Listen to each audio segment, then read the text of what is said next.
Thank you for tuning in to another episode of A Business Minute. I'm Sirr, and here I'm joined with a special guest, Miss Monica Henry. How are you? I'm doing awesome. How are you doing today? No complaints on my end. Doing well. So, Miss Monica, if you don't mind, tell us what it is that you do. Well, I own a competitive cheer gym. Well, that's one of the things that I do. I also have a performing arts business, and I'm also an actress. All right. Awesome. And if I may ask, how long have you been active in these fields? Let's see. The cheer gym, I've been doing that I'd say about 7 years. I've been acting all my life, but I guess I'll say professionally, I'd say around 19, 20 years old.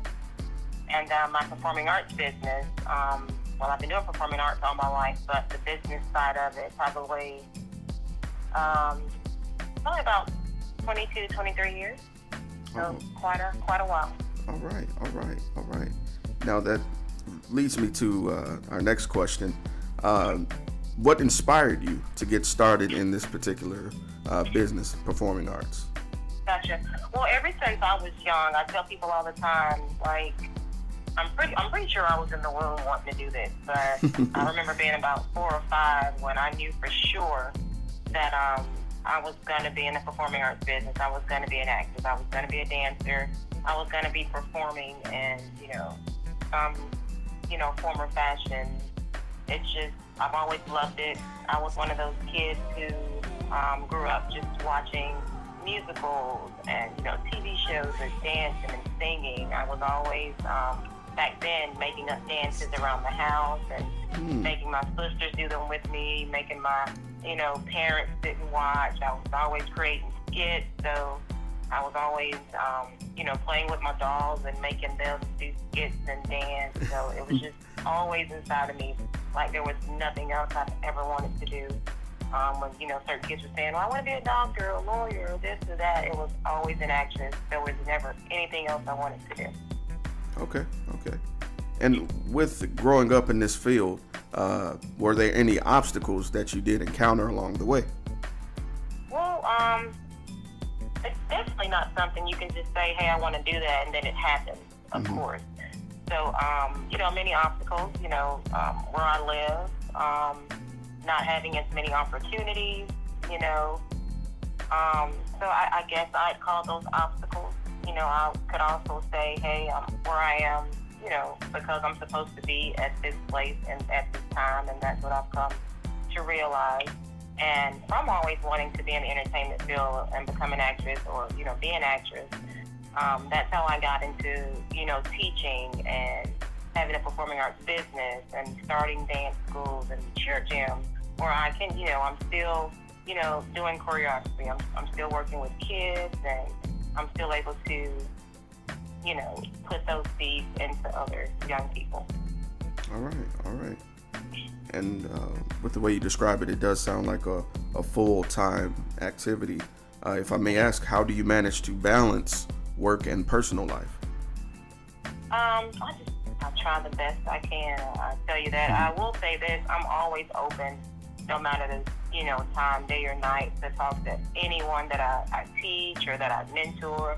Like, I really do feel like I was put on this earth to do that. So, like, I wouldn't care if it's 2 or 3 in the morning. If someone needed me or needed to call me, if a student needed to reach me and talk, I'm definitely available.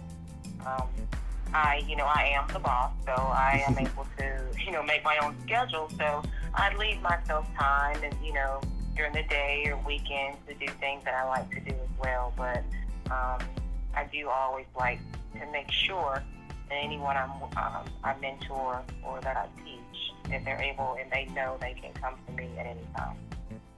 That's wonderful. I commend you on that. There's very few people that can say they're in a point of leadership and they're also a mentor with an open door policy, as you just described. So I really do commend you on that. So I want to ask, with you being a mentor, what experiences have you found to be the most memorable? The most memorable is when I see little girls or little boys, they grow up and, I'm able to say, hey, I touched that girl's life, I touched that boy's life. And I've mentored quite a few. And just to see them succeed, to see them come back to me, I hear them tell me things that I've said to them that changed their life. I don't think there's anyone I've ever mentored that I'm still not in contact with. They'll still call me, they'll still ask for advice. And just the most memorable thing is just to see them doing well, to know, and it goes back to when you're asking me about obstacles. Well, I feel like, if I wasn't in that person's life at that point in time, then I wouldn't have been able to impart that certain thing in them. So really, there were no obstacles. I was where I was supposed to be, to be able to touch that certain person. And those things are memorable. Those things make me happy. And I don't know what else I could have been doing at that certain time if I didn't, meet that mentee. If I wasn't able to impart that. Okay. Well, I also want to ask on the flip side of that question. At any point in time, did you feel that you wouldn't be successful in this business?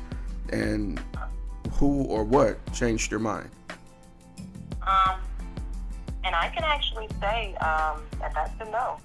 And even if, I've never seen on some super big stage or, in a film or movie, I've always known it's what I'm supposed to do, just always. There's nothing else I'll ever want to do. There's nothing else I will ever do. I know it beyond the shadow of a doubt. And it's just an inner knowing that I was going to grow up and be working in and doing what I've always wanted to do. It's just, I just always knew. I can't even put it into words. No. Waking up every morning with a purpose and being able to share that purpose with kids and just working in my field, the art, dancing and singing and, athletics, just all that rolled into one. So, I've always known that I would be able to walk in my calling. All right. I love that response. I love that answer. So, thinking long term in this next question, where would you like to see your business and yourself in 1 year, 3 years, and 10 years? Well, in 1 year, I definitely like to see my business grow. I would like to see, my business tripled or doubled, with the kids coming there.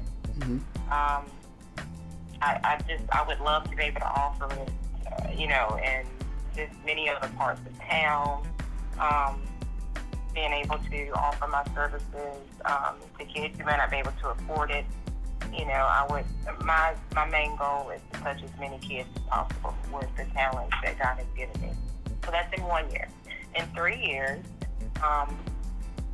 I hope that the business is doing so well that I can, still be able to touch as many kids as possible, and to, like you said, myself as well, that I can begin to pursue my acting career, with a bit more force, because I know things back home would be going well and everything is running smoothly.